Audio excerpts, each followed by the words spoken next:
May I come in, sir? Yes, please do. Good evening, sir. बैठिए. Good evening. Thank you. So you are Mr. Raghavendra. Yes, And what's your medium of interview? Hindi medium, sir. Hindi. Okay. But you have been a student of English medium throughout? No sir, कक्षा 12वीं तक sir मेरा Hindi medium था. उसके बाद graduation में मैंने English medium में. And your medium for the main examination was English? English, yes. Okay.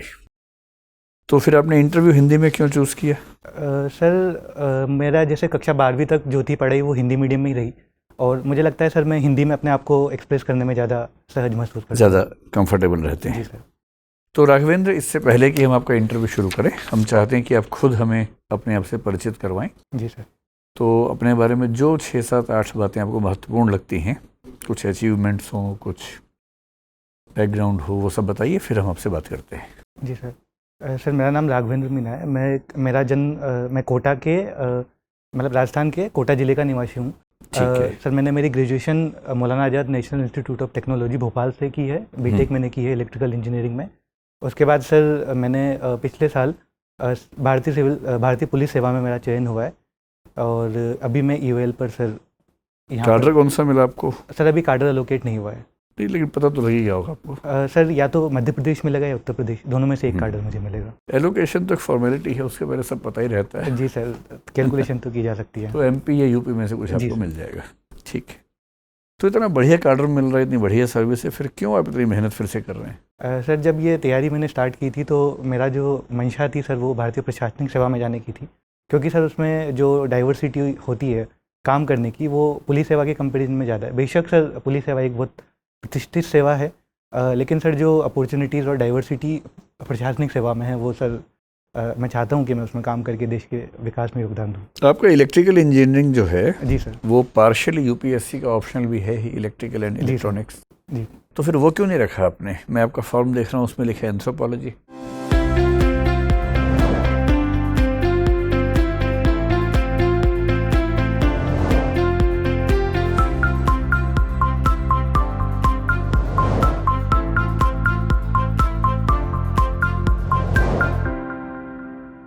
जी.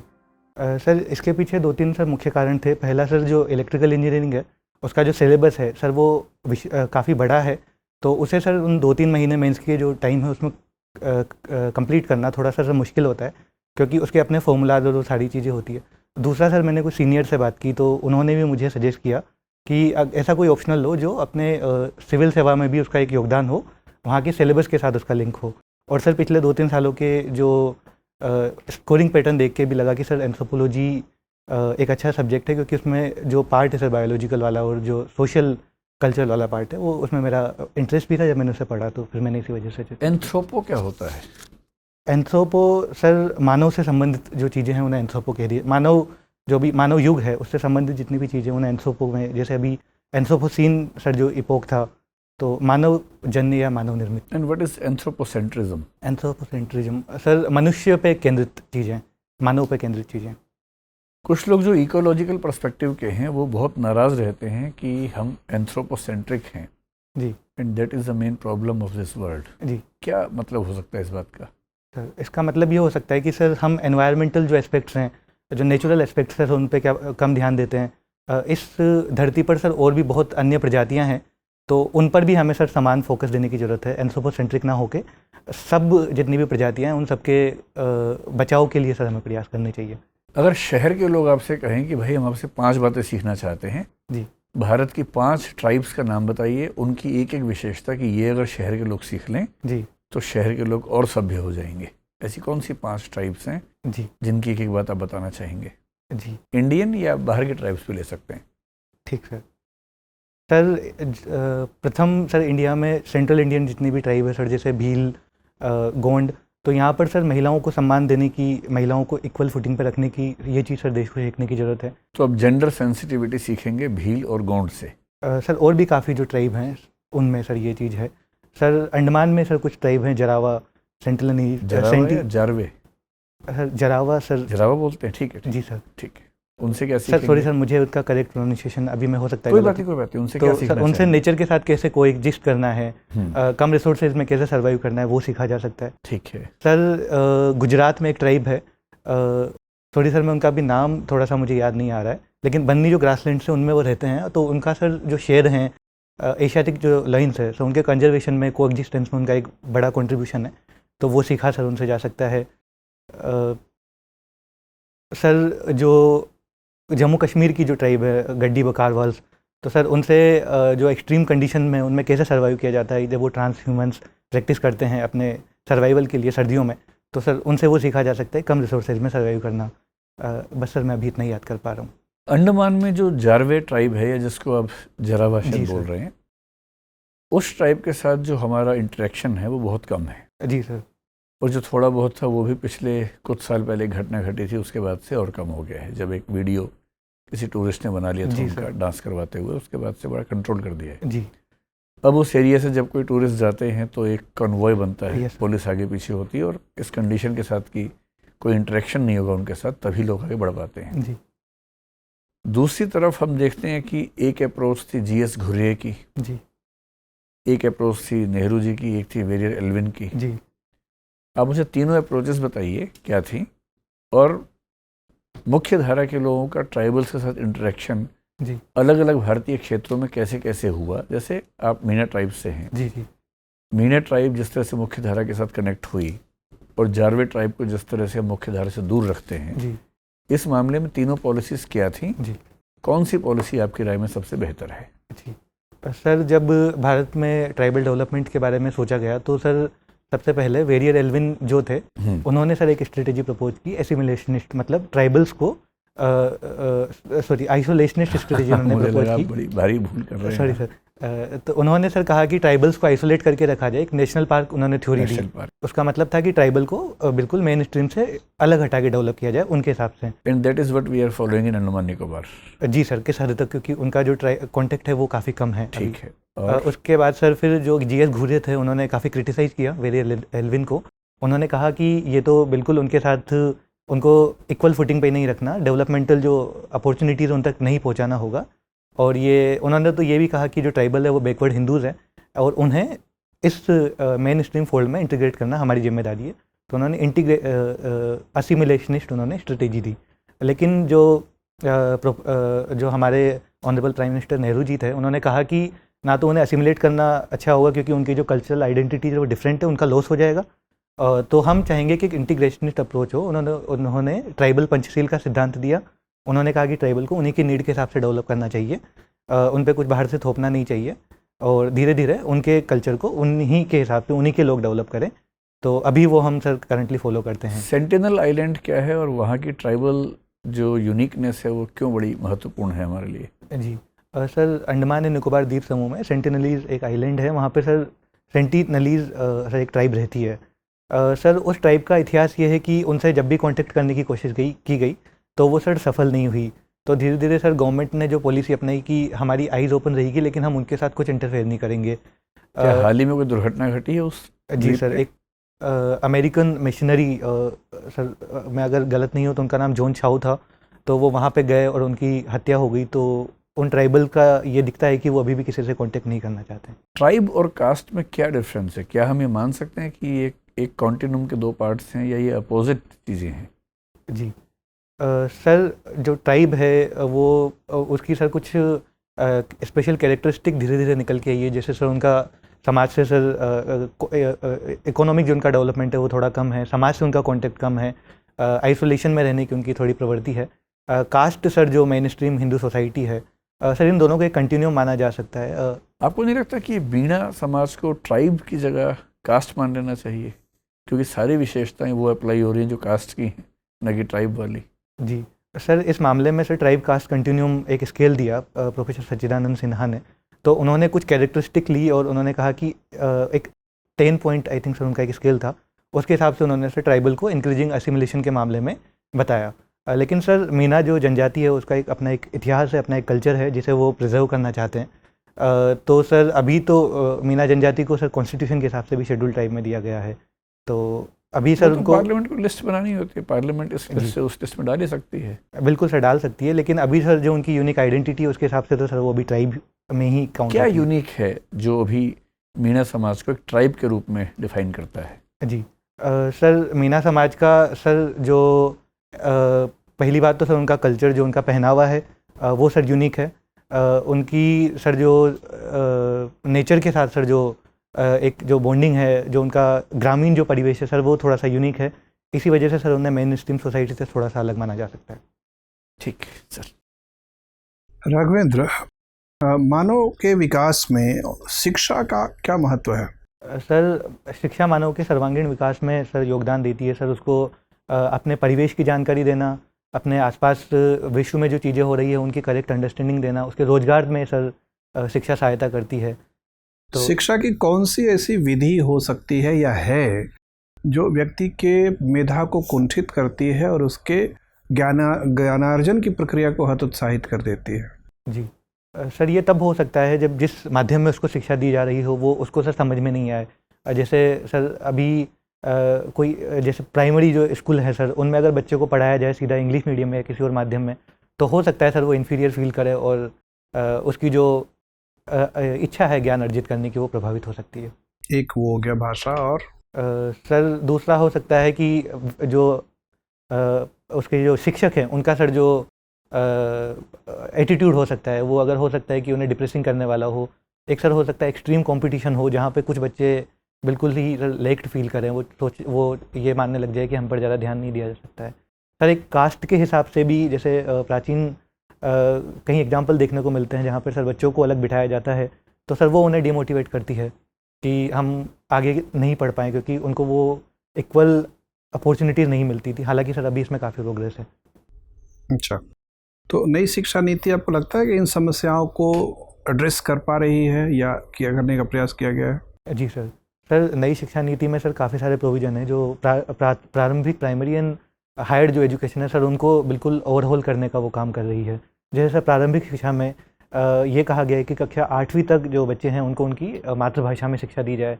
उनमें सर जो एनरोलमेंट रेशियो है, ग्रोस एनरोलमेंट रेशियो, उसको भी सर बढ़ाने की बात। कक्षा 8वीं तक अगर विद्यार्थी अपनी मातृभाषा में अध्ययन करेगा जी, फिर 9वीं से अचानक वो अपनी भाषा बदलेगा जी, तो क्या वो निरंतरता कायम रह पाएगी उसके ज्ञानार्जन की?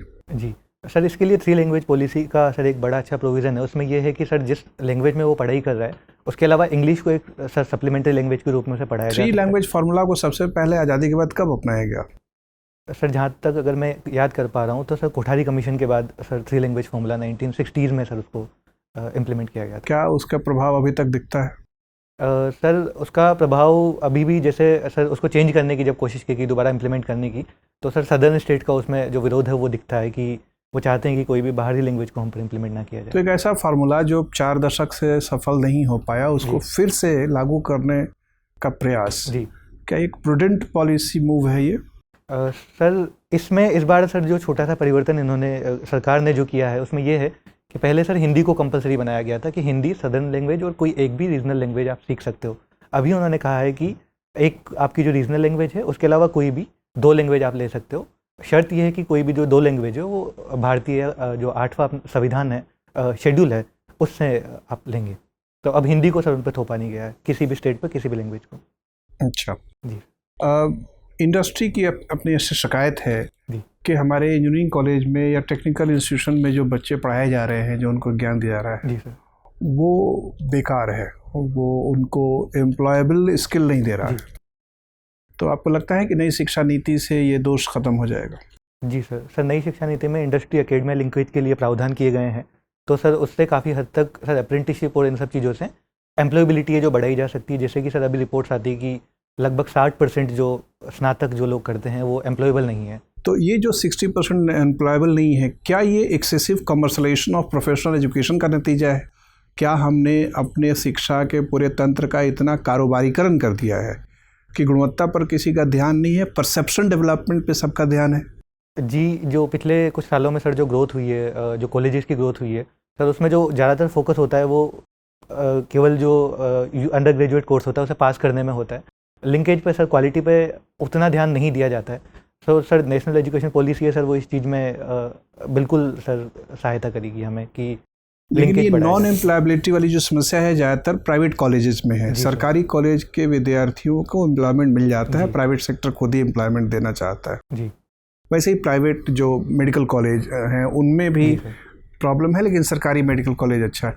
तो ये जो एक्सपेरिमेंट हमने पिछले 91 से लेकर अभी तक जो 3 दशक किया है, privatisation of education and health sector, इसके परिणाम बहुत सुखद नज़र नहीं आ रहे हैं। इस आलोक में क्या आपको लगता है कि कम से कम शिक्षा और स्वास्थ्य जैसे क्षेत्रों के निजीकरण की नीति को समीक्षा करके बदलना चाहिए? सर, निजीकरण अपने आप में सर इन सब चीज़ों का एकमात्र कारण नहीं हो सकता है। सर, हमें जो नीड है वो है सर एक अच्छे रेगुलेटर की, जहाँ पे सर भले ही उसका हम प्राइवेटाइजेशन कर दें, लेकिन अगर रेगुलेशन अच्छी होती है, स्टैंडर्ड अगर अच्छे जो सेट किए जाएंगे, तो प्राइवेट कॉलेजों से भी बच्चों का जो स्तर है वो बढ़ेगा। जैसे सर अगर मेडिकल एजुकेशन में बात की जाए तो जो नेक्स्ट जो एग्जामिनेशन है वो अब उन्होंने मैंडेटरी कर दिया है कि ठीक है। Thank you sir. Raghavendra ji ma'am. Rajasthan में 3 साइंस सिटीज़ का जिक्र है, उनमें से एक कोटा है, बाकी 2 का नाम आप बता सकते हैं? सॉरी मैम, अभी मैं रिकॉल नहीं कर पा रहा हूँ। नहीं आइडिया। ये बताइए कि आपने लिखा है अपने इसमें सीवी रमन हॉस्टल में थे आप। जी मैम। तो क्या होता है रमन इफेक्ट और ये लाइट की कौन सी प्रॉपर्टी पे आधारित होता है? जी मैम।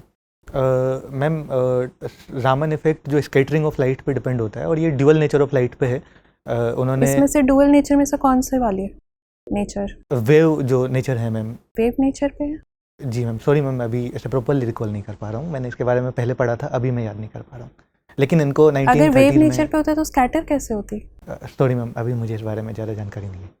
अच्छा, इसका प्रैक्टिकल एप्लीकेशन आप कहीं देखते हैं अपने चारों तरफ? जी मैम, जो डॉक्टर सीवी रामन थे उन्होंने ही इसका साइंटिफिक रीज़न बताया था कि जो समुद्र है उसका पानी ब्लू क्यों होता है। जी ठीक है। ये बताइए कि राजस्थान में जो है पानी की दिक्कत रहती है और अक्सर ये देखा गया कि इससे सबसे ज़्यादा जो त्रासित है वो महिलाएं हैं। जी मैम। ऐसा क्यों है? जबकि पानी की दिक्कत है तो सबको ही परेशानी होनी चाहिए, महिलाओं को क्यों ज़्यादा अधिक परेशानी होती है? जी मैम। मैम, राजस्थान एक पेट्रियार्कल सोसाइटी हमेशा से रही है, तो महिलाओं पर घर को संभालने की जिम्मेदारी ज़्यादा होती है। उनको ये काम दिए जाते हैं कि खाना बनाना और ये सारी चीज़ें। तो मैम ये देखा जा सकता है, अभी तो ये समस्या काफ़ी कम है, लेकिन पहले महिलाएं लंबी लंबी यात्राएं करके पानी भर के लाती थी। तो मैम वो एक रीज़न है। दूसरा मैम जो सप्लाई है, कई गाँव में पानी जैसे फ्लोराइड या आर्सेनिक की परेशानी है, इस वजह से भी उनको बाहर जाना पड़ता था। तो ये कुछ कारण है मैम, इस वजह से महिलाओं पे ही ज़्यादा दिखती है। ठीक है। आपने अपने ड्राफ्ट में लिखा है टग ऑफ वॉर। जी मैम। कोई प्रतियोगिता थी जिसमें आप जीते थे? जी। मैं आपको एक सिचुएशन देती हूँ, एक टग ऑफ वॉर है, मैं 2 ऑप्शंस दूंगी।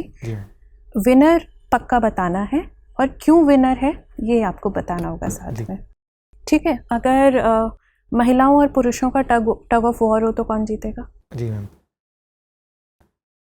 मैम, इसमें अगर केवल स्ट्रेंथ के मामले में लिया जाए, फिजिकल स्ट्रेंथ में, तो देश की जो पॉपुलेशन है उसका लगभग 52% जो हिस्सा है वो पुरुष हैं। बराबर है, पॉपुलेशन वाइज 10 महिलाएं हैं, 10 पुरुष हैं, टग ऑफ वॉर है, कौन जीतेगा? मैम ये तो कहना मुश्किल होगा क्योंकि विनर आपको बताना है, ये पहली शर्त है सिचुएशन की। Ma'am, tug of war strength से ज़्यादा स्ट्रेटेजी का गेम है, क्योंकि इसमें जो पुलिंग स्ट्रेटेजी है, किसको पीछे खड़ा करना है, कोऑर्डिनेशन कैसा करना है, तो जो भी टीम सब कुछ को आप पैरामीटर्स को आप रख लीजिए दिमाग में, उसके बाद बताइए अपनी समझ से कि कौन विनर होगा। मैम अब ये तो एक्चुअल केस पे डिपेंड करेगा, लेकिन आपको अगर चूज करना पड़े तो आप नहीं करोगे?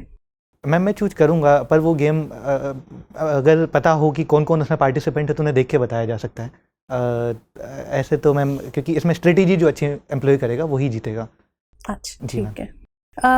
सर से बात हो रही थी एंथ्रोपोसीन की, एंथ्रोपोसेंट्रिज्म की। क्या हम इस टाइम एक मास एक्सटिंक्शन के फेज में हैं? अगर हाँ तो क्यों? और क्या कारण है, कैसे रोका जा सकता है? जी मैम, ये कहा जाता है कि हम जो 6th जो एक्सटिंक्शन है वो अभी आने को है, क्योंकि उसके लिए जो रीजन दिए जाते हैं, आने को है कि चल रहा है? करंटली वो प्रोग्रेस में है। उसके जो रीजन दिए जाते हैं मैम की जो स्पीसीज़ हैं, जो बायोडाइवर्सिटी, उसका डिक्लाइन अनप्रेसिडेंटेड रेट पे हो रहा है। जो ह्यूमन की जो नीड है वो बढ़ती जा रही है। जो अर्थ की जो कैपेसिटी है, जैसे हम मैम अर्थ डे मनाते हैं, तो वो भी धीरे धीरे खिसकता जा रहा है। अगर ये चल रहा है तो कब तक की उम्मीद है कि एक्सटिंक्ट हो जाएंगे हम? सॉरी मैम, मुझे उस बारे में कुछ आइडिया मैंने पढ़ा नहीं है। अच्छा ठीक है। मेरा आपसे आखिरी सवाल होगा। जी मैम। वाटर वाइफ्स जो कॉन्सेप्ट है जी, वो राजस्थान में किस तरफ ज़्यादा अप्लाई होगा? मैम ये वेस्टर्न राजस्थान में ज़्यादा देखने को मिलता है। वेस्टर्न राजस्थान में, ठीक है। Thank you Raghavendra. Raghavendra ji ma'am. Raghavendra, आप अपने नाम का अर्थ बता सकते हैं? जी मैम, मैम राघवेंद्र भगवान राम का नाम था, और जो रघुकुल के जो इंद्र जिन्हें कहा जा सकता है उनका नाम राघवेंद्र, जो कि श्री राम है। भगवान राम का नाम था राघवेंद्र। जी मैम। भगवान राम के कौन कौन से ऐसे गुण हैं जो आप अपने अंदर देखते हैं? जी मैम, मैम भगवान राम में एक शालीनता, उनके स्वभाव में एक शांत जो नेचर है वो देखा जाता है। तो मैम मुझे लगता है मैं स्वभाव से थोड़ा शांत हूँ। मैम भगवान राम में जो अपने आदर्शों के साथ कॉम्प्रोमाइज़ ना करने की जो एक उनकी सीख है, मैम मुझे लगता है कि मैं भी मेरे आदर्शों के साथ कॉम्प्रोमाइज़ नहीं करता हूँ। उनका मैम सही जो चीज़ है उसके लिए भले ही अपने राज्य को त्यागना पड़े, तो अगर मेरे पास कोई राज्य तो नहीं है, लेकिन अगर ऐसी कुछ सिचुएशन आती है तो मैं किसी भी चीज़ का त्याग करने के लिए मैं तैयार। अच्छा, ये देखते हैं। जी मैम। राघवेंद्र, ये बताइए कि भारत को मेल्टिंग पॉट ऑफ रेसेस क्यों कहते हैं? जी मैम, मैम भारत पर जैसे देखा जाएगा तो मध्यकाल और उसके भी पहले प्राचीन काल से काफ़ी सारी प्रजातियों ने, काफ़ी सारी जो नेशनलिटीज़ हैं उन्होंने अटैक किया, जैसे शक, हूण, कुषाण, उसके बाद भी अफ़गान्स, जितने भी इन्वेडर्स हैं उन्होंने अटैक किया। तो मैम जो भारत है उसमें आगे जाने के लिए कोई और वो नहीं है, क्योंकि तीनों तरफ समुद्र से घिरा है। तो जो भी यहाँ पे इन्वेडर्स आए वो यहीं से मिल के रहेगा। जैसे हम शक की बात कर सकते हैं, जब मुस्लिम इन्वेडर्स आए तो एक हिंदू मुस्लिम का कंपोजिट कल्चर डेवलप हुआ। तो इस वजह से कहा जा सकता है कि ma'am India melting pot of races है। ठीक है। जो भारत की मानव प्रजातियां हैं उनके भारत के बाहर प्रसरण के कोई साक्ष्य हैं? जी मैम, जैसे भारत की जो हम मौर्य काल में जो साक्ष्य मिलते हैं कि जो मौर्य जो राजा थे उन्होंने अपने संतानों को जो बुद्ध धर्म के प्रचार के लिए बाहर भेजा। जो साउथ ईस्ट एशिया है वहाँ पे भी जो भारत के राजाओं के जो युद्ध हैं उनके प्रमाण मिलते हैं। उसके अलावा तो मैं और अभी कुछ याद नहीं कर पा रहा हूँ। रेशियल डिस्क्रिमिनेशन के कोई साक्ष्य मिलते हैं आपको भारत में? कहीं पर दिखता है? सॉरी मैम, मैं अभी रिकॉल नहीं कर पा अच्छा, रहा हूँ। जो ब्यूटी प्रोडक्ट्स हैं भारत में अक्सर विवाद उठता है कि उनके एडवर्टीजमेंट में रंग भेद को प्रधानता दी जाती है। क्या आप इससे सहमत हैं कि ये जो ब्यूटी प्रोडक्ट्स के ऐड हैं ये भेदभाव को बढ़ाते हैं? जी मैम, बिल्कुल। ये एक इन्फीरियरिटी कॉम्प्लेक्स तो पैदा करते हैं, क्योंकि जो रंग है वो तो ज्योग्राफी पे, आपके क्लाइमेट पे, काफ़ी चीज़ों पे डिपेंड करता है। तो मैम इसके लिए ये भेदभाव को तो बढ़ाते हैं। अच्छा, ठीक है। अगर आपको शक्ति दे दी जाए कि आप भारत की राजनीतिक व्यवस्था में और भारत की सामाजिक व्यवस्था में कोई एक बदलाव कर सकते हैं, जी मैम, तो आप क्या बदलाव करना चाहेंगे और क्यों? मैम जो राजनीतिक व्यवस्था है उसमें जो बदलाव है वो ये किया जा सकता है कि जो एजुकेटेड जितने जो लोग हैं उनको बताया जा सकता है कि आप पॉलिटिक्स में थोड़ा ज़्यादा पार्ट लें। जो वोट करने की जो लोगों की अभी टेंडेंसी, हालांकि अभी तो 65-67% तक वोट होता है, वो और बढ़ाया जा सकता है कि वोट जो लोग हैं वो दें और एजुकेटेड लोग हैं वो पॉलिटिकल एरिया में आगे हैं। मैम सोशल जो सामाजिक जो कॉन्टेक्स्ट है उसमें मैम जो लोगों में आपसी असमानता है मैम, मैं उसको कम करना चाहूँगा, उसके लिए कुछ कदम उठाना चाहूँगा।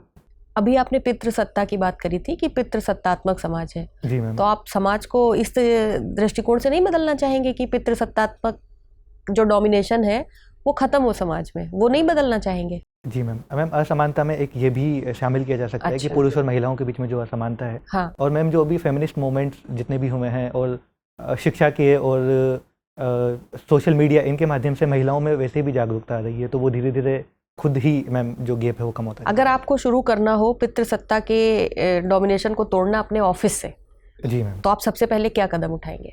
जी मैम, मैं सबसे पहले अपने ऑफिस में जो विमेन जो सेफ्टी है उसके लिए समुचित प्रयास करूंगा, ताकि जो महिलाएं हैं वो भी समान रूप से मेरे ऑफिस में काम कर सकें। दूसरा मैम, महिलाओं को जैसे सर मैम अभी जो दिया गया है कि वो जो लेबर जो अभी लॉज अमेंडमेंट हुआ है कि वो हर चीज़ में काम कर सकते हैं, नाइट शिफ्ट में भी काम कर सकती है। तो अगर मेरे ऑफिस में नाइट शिफ्ट का प्रोविज़न होगा तो मैं उसमें भी उन्हें एनकरेज करूँगा। और मैम बाकी जो भी प्रोविज़न मुझे अप्रोप्रिएट लगेंगे मैं वो सारे। ठीक है राघवेंद्र, आप अभी पुलिस सेवा में हैं। जी मैम। जो भारत में जन धारणा है पुलिस के लिए, पुलिस का नाम सुनते ही जो सबसे पहला भाव मन में आता है वो भय का आता है। आप इस बात से सहमत हैं कि लोग पुलिस के पास जाने से थोड़ा डरते हैं? कभी कोई तकलीफ भी होती है तो बोलते हैं कि हम नहीं जाएंगे, कौन पुलिस के चक्करों में पड़े, ऐसे वाक्य आपको सुनने को मिलते हैं? जी मैम। आप कैसे दूर करेंगे जनमानस के मन से इस भय को जो पुलिस के प्रति उनके मन में है? जी मैम, मैम ये जो एक आम धारणा है, ये भारतीय समाज में कॉलोनियल टाइम से जो पुलिस की लीगेसी रही है उसकी वजह से प्रचलित है। अभी तो मैम जो मेरे जो कदम होंगे वो ये होंगे कि मैं अपनी जो आउटरीच है, जिस भी जगह मैं काम करूँगा वहाँ मैं बढ़ाऊँगा, लोगों के साथ जनसंवाद करूँगा, जो ग्रामीण क्षेत्र हैं वहाँ पे जो पुलिस मित्र हैं उन्हें तैनात करूँगा।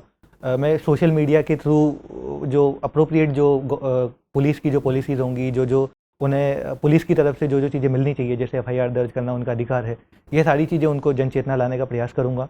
और जो भी मेरे सबॉर्डिनेट ऑफिसर्स हैं, अगर वो किसी से चीज़ में लिप्त पाए जाते हैं तो मैं उनके अगेंस्ट भी एक्शन लूँगा। ठीक है Raghavendra, thank you. Thank you ma'am. Raghavendra, जी सर। पहले आप इंजीनियर थे, जी सर। फिर आप आईपीएस बने, जी सर। अब आप आईएएस बनना चाहते हैं। जी सर। इसके बाद क्या बनना चाहते हैं? सर इसके बाद एक अच्छा नागरिक और एक सफल इंसान मैं बनना चाहूँगा। नहीं, जैसे इसको छोड़ने के बाद आप किस कैरियर को अपनाना चाहेंगे अगर आपको मौका मिले कि आईएएस को भी छोड़ना पड़े? सर जो मैंने निर्णय लिया कि मुझे भारतीय प्रशासनिक सेवा में जाना है, सर सेम अप्लाइज फॉर भारतीय पुलिस सेवा, तो सर ये सोच के ही मैंने निर्णय लिया था, क्योंकि मैं इसमें पूरी तरह सेटिस्फाइड हूँ। और अभी तो मैंने सोचा नहीं है कि मैं किस करियर में जाना चाहूँगा, पर यह है कि मैं अगर कोई मुझे ऐसा फील्ड लगता है तो मैं उसके बारे में ज़रूर पढ़ना चाहूँगा, और अगर कुछ अच्छा लगता है तो पुलिस सुधार पर अभी आप बातचीत कर रहे थे। जी सर। पुलिस सुधार के लिए धर्मवीर आयोग की क्या अनुशंसाएं थी? माफ़ कीजिएगा सर, मैं धर्मवीर आयोग तो मैं भी रिकॉल नहीं कर पा रहा हूँ। रिकॉल नहीं कर पा रहे हैं। पुलिस सुधार के लिए कितने आयोग बनाए गए हैं स्वतंत्रता के पश्चात? जी सर। सर पुलिस सुधार की है आपको? जी sir. Sir DK Basu guidelines उसके लिए इशू की गई थी। अभी 2006 में sir recently Prakash Singh case उस पर हुआ था, और भी सर रिबेरियो कमेटी बनाई गई थी। तो सर अभी तो मैं यही रिकॉल कर पा रहा हूँ, लेकिन पुलिस सुधार के एक आईपीएस के रूप में क्या आपको नहीं लगता कि पुलिस सुधार के साथ साथ, जी मतलब मैं दो सुधार की बातचीत कर रहा हूँ, एक तो पुलिस की जो कार्यशैली है, जी सर, उसके सुधार के साथ साथ उसकी जो खुद की समस्याएं हैं, जी मनोवैज्ञानिक समस्याएं हैं, प्रशासनिक समस्याएं हैं, जी, अधीनस्थ को काफी कार्यबोझ का सामना करना पड़ता है, तो उसमें सुधार के दृष्टिकोण से अभी तक स्वतंत्रता प्राप्ति के पश्चात कितना हम आगे बढ़ पाए हैं, जी, उसको हम सही तरीके से क्यों नहीं क्रियान्वित कर रहे हैं? आखिर क्या समस्याएं हैं? जी सर, पुलिस की कार्यशैली में सर जैसे यूनाइटेड नेशन प्रिस्क्राइब करता है कि 222 पुलिस पर्सन्स पर 1 लाख पॉपुलेशन होना चाहिए। देश में सर 188 के आसपास हैं, तो सर जो बोझ है, वर्क बर्डन है सर, वो कांस्टेबलरी पे ज़्यादा आता है, क्योंकि अराउंड 90% जो हमारी फोर्स का पार्ट है वो कांस्टेबल है। तो सर ये कार्यशैली में इसकी वजह से सर साइकोलॉजिकल जो स्ट्रेस होता है, क्योंकि उन्हें छुट्टियां टाइम पर नहीं मिल पाती है। कई बार सर लोग फेस्टिवल सेलिब्रेट करते हैं, वो काम करते हैं। तो सर इस पे सुधार सर धीरे धीरे किया जा रहा है, क्योंकि जो कई जो डिस्ट्रिक्ट जो पुलिस जो ऑफिसर हैं उनकी तरफ से सर ये नए वो इनोवेशन लाए गए हैं कि जो छुट्टियां हैं उनको एक तरीके से प्रोवाइड की जा सके। दूसरा सर जो पुलिस पे जो बर्डन है वो सर धीरे धीरे जो कम किया जा रहा है, ट्रांसफर्स को कम किया जा रहा है, मतलब उनको एक सिंक्रोनाइज किया जा रहा है स्टेट जो पुलिस बोर्ड बना के, कि उनको ज़्यादा ट्रांसफर्स का, ज़्यादा पॉलिटिकल प्रेशर्स का इनका सामना ना करना पड़े। क्या पुलिस प्रशासन में नागरिक चार्टर को लागू किया गया है? माफ़ कीजिएगा सर, मैं अभी इसके रिकॉल नहीं कर पा रहा हूँ। ठीक है। अभी संसद में क्रिमिनल रिकॉर्ड प्रोसीजर कोड में सुधार के लिए जो कानून बनाया गया, जी, क्या आपको नहीं लगता कि यह पुलिस के हाथ में अत्यधिक सत्ता का केंद्रीकरण करता है और इस प्रकार भारतीय नागरिकों की स्वतंत्रता का हनन कर रहा है? जी सर, सीआरपीसी काफ़ी कॉलोनियल टाइम में इसे बनाया गया था, तो उसका सर जो अमेंडमेंट है वो तो ज़रूरी है। इसमें सर अब ये चेंजेस किए जाएँ, अभी तो सर प्रपोज्ड अमेंडमेंट्स के बाद इसका जो फॉर्मेट होगा उसमें सर डेफिनेटली ये प्रयास किए जाएंगे कि जो राइट्स हैं सिटीजन्स के और जो पुलिस की जो अथॉरिटीज़ हैं उन दोनों को बैलेंस किया जा सके सर। अच्छा, एक अंतिम बात आपसे पूछना चाहूँगा कि चूँकि आप आईपीएस हैं और आप आईएएस बनना चाहते हैं, जी, डिस्ट्रिक्ट एडमिनिस्ट्रेशन में आईएएस आईपीएस के बीच का जो विवाद है वो मुख्यतः क्या विवाद है और वो विवाद क्यों है और उसका समाधान क्या हो सकता है? जी सर, एक ज़िले में जो सारे डिपार्टमेंट्स हैं सर उनके ऊपर सुपरवाइजरी कंट्रोल डिस्ट्रिक्ट मजिस्ट्रेट का होता है। उस हिसाब से सर पुलिस को भी डिस्ट्रिक्ट मजिस्ट्रेट को रिपोर्ट करना होता है।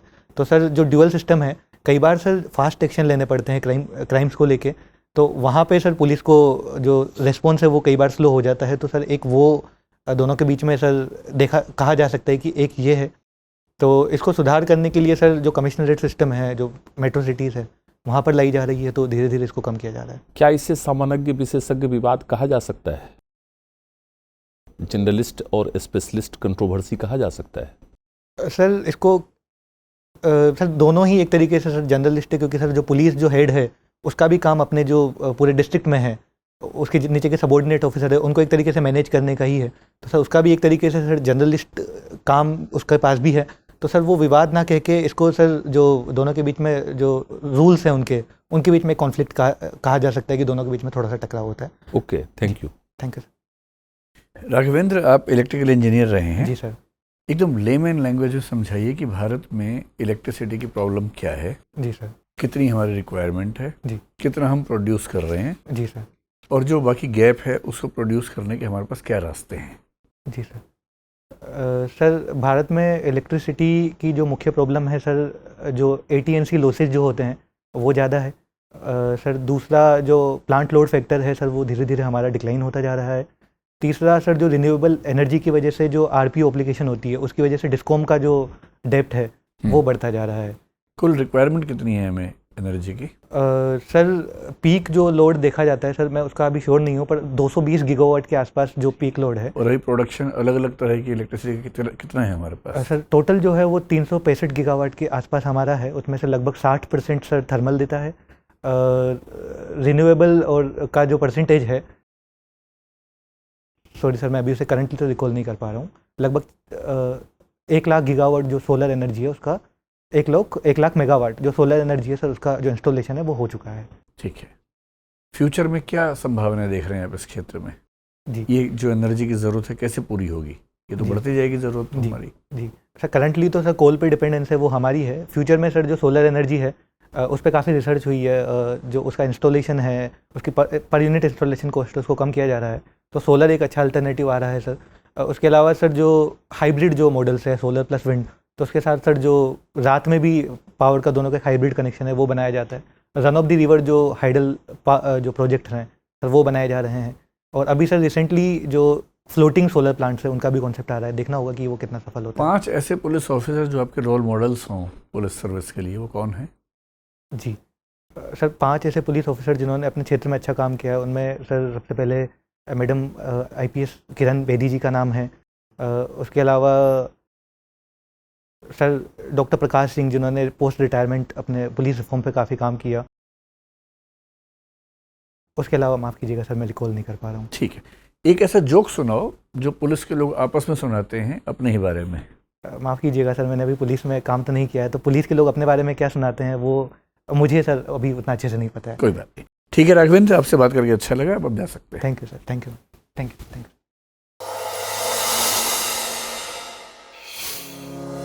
टीम दृष्टि पेश करती है IAS की तैयारी का अनूठा और स्थायी ऑनलाइन विकल्प, क्योंकि अब दिल्ली का क्लासरूम आ गया है आपके मोबाइल में। कोर्स में एडमिशन और लाइव क्लासेस के लिए डाउनलोड करें दृष्टि लर्निंग ऐप या हमें फ़ोन करें दिए गए फ़ोन नंबर्स पर।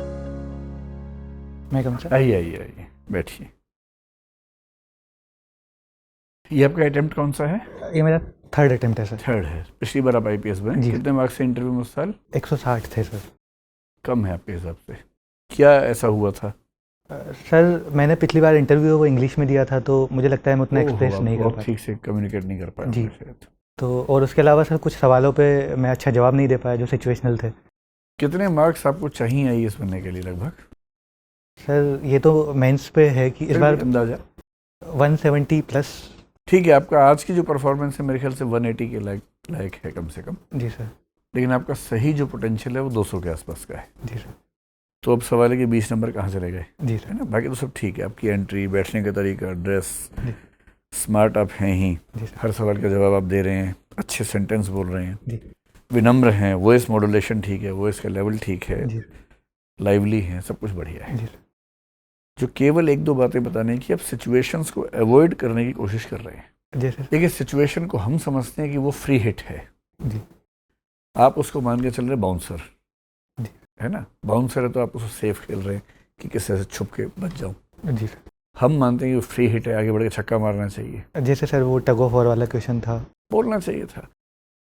उसमें देखिए सर क्या अच्छा जवाब कॉमन होता सेंस क्या कहती है, जी अगर कोई रेयर सैंपल्स नहीं है, अगर सामान्य पुरुष सामान्य महिलाएं 10-10 हैं, पुरुष जीतेगा मैम। सामान्य पुरुष जीतेगा। अब ये कहने में आपको डर लग रहा है कि ये एंटी फीमेल मामला ना हो जाए और पूछने वाली एक महिला है तो आपको डर लग जी रहा सर। था, तो इसमें क्या सावधानी बरतनी चाहिए कि मैडम अगर ये केवल सामान्य फिजिकल फाइट है तो जी। शायद पुरुष ही जीतेंगे, क्योंकि एक एवरेज पुरुष में मसल पावर महिला से ज़्यादा होती है। जी सर। लेकिन ये गेम क्योंकि स्ट्रेटेजी का ज़्यादा है और यदि महिलाओं की स्ट्रेटेजी बेहतर हुई जी तो 10 पुरुष ज़्यादा मसल पावर के बाद भी हार जाएंगे, क्योंकि स्ट्रेटेजी रूल करेगी। जी सर। ये कहते ही क्या होता कि आपने शानदार जवाब दिया और आप लगातार पूरी ताकत लगा रहे कि जवाब ना दूं, बच के भाग जाऊं। अब फ्री हिट वाली बॉल पे कोई बच के भाग जाएगा तो क्या फ़ायदा होगा, जी है ना। लास्ट में मैंने कहा कि पुलिस से कोई जोक सुनाओ जो पुलिस के लोग सुनाते हैं, आपको नहीं पता था, कोई बात नहीं। जी। इसके 2 जवाब हो सकते थे। एक जो आपने दिया कि सर मैंने पुलिस में काम नहीं किया, इसे मैं नहीं जानता हूँ। जी।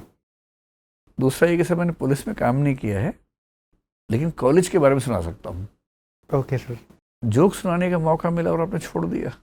सर मुझे ऑनेस्टली उस टाइम कोई दूसरा जोक भी याद नहीं आ रहा था इस भगवान सिचुएशन में। माफ़ नहीं करेंगे अगर ऐसा मौका छोड़ दोगे। बिल्कुल सर, मैं याद करके जाऊंगा जरूर, अगर वो पूछते हैं तो कोई अच्छा ही जोक सुनाऊंगा। जोक वक्त थोड़ा ध्यान रख के जाओ, ये सब मौके होते हैं जी जो सर। लाइवली बनाने के बड़े रेयर चांसेस होते हैं, जी सर। किसी किसी को मिलता है। ओके मैंने शायद 50 में से मुश्किल से 2 या 3 लोगों को ये ऑप्शन दिया अब तक। सर।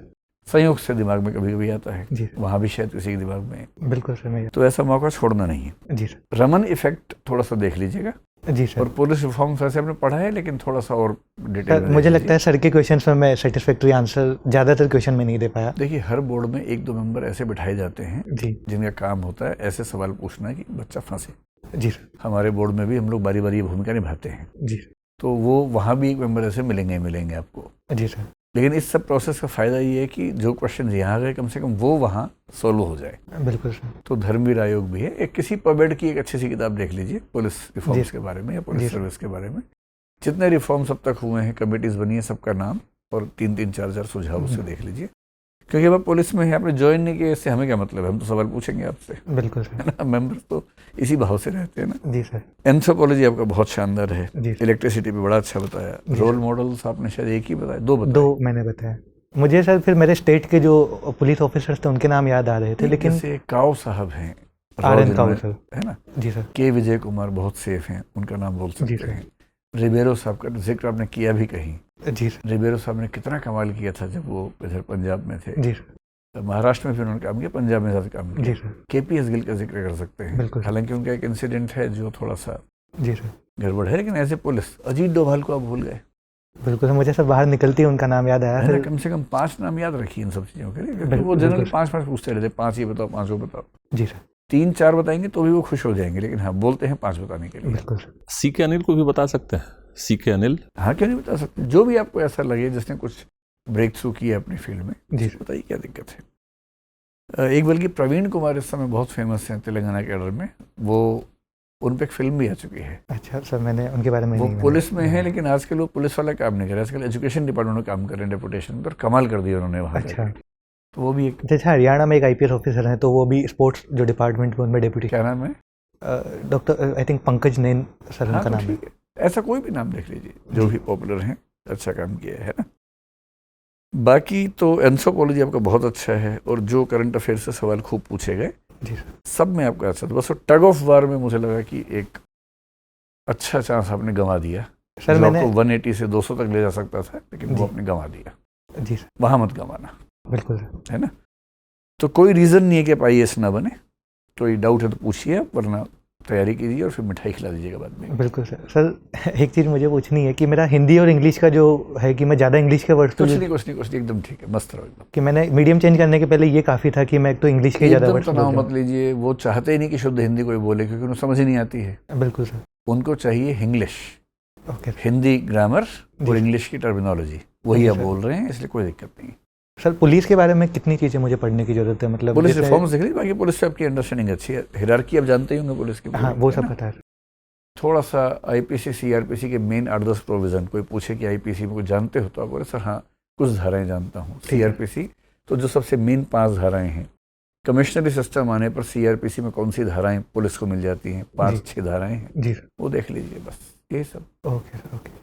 और उसके बाद आखिरी जवाब क्या है कि सर मैंने पुलिस सर्विस ज्वाइन नहीं की है, जी सर। अभी ज्वाइन करने वाला हूँ। जी सर EOL लेने ना लेने का तो कोई नेगेटिव इम्पैक्ट नहीं, वो तो कंपलसरी है वैसे भी आजकल तो शायद। अच्छा, पुलिस में शायद कंपलसरी नहीं किया हुआ है, IRS में तो कंपलसरी कर दिया कि अगर अटेम्प्ट दे रहे हैं तो EOL लेनी ही पड़ेगी। यहाँ पे भी पुलिस में भी है कि अगर आप अटेम्प्ट देना चाहते हो अगला तो फिर आप EOL लोगे। फिर तो चॉइस है ही नहीं आपके पास, फिर क्यों दबाव में, है ना। और सर वो जो ट्राइब और कास्ट में उसमें मैंने सही आपका जवाब ठीक था, एकदम ठीक जवाब। ओके ठीक है, दिक्कत नहीं थी। आप मीणा समाज के बारे में ये कह सकते हैं कि हाँ, मीणा समाज के कुछ हिस्से जो दिख रहे हैं वो कास्ट की तरफ ज़्यादा बढ़ गए हैं, कास्ट की तरफ। लेकिन अगर आप गांवों में मीणा ट्राइब को देखेंगे तो वहाँ भी ट्राइबल फीचर्स काफ़ी ज़िंदा हैं जी, क्योंकि मीणा ट्राइब जो दिखती है सर्विसेज वगैरह में वो तो कास्ट जैसा ही मामला है जी, लेकिन ट्राइबल विशेषता देखेंगे जो बहुत रूरल हैं, जो भी मुख्य धारा में नहीं है, बिल्कुल ये कह के काम चलाइए। मतलब आप ये नहीं कह सकते कास्ट बना देना चाहिए, ओके, है ना।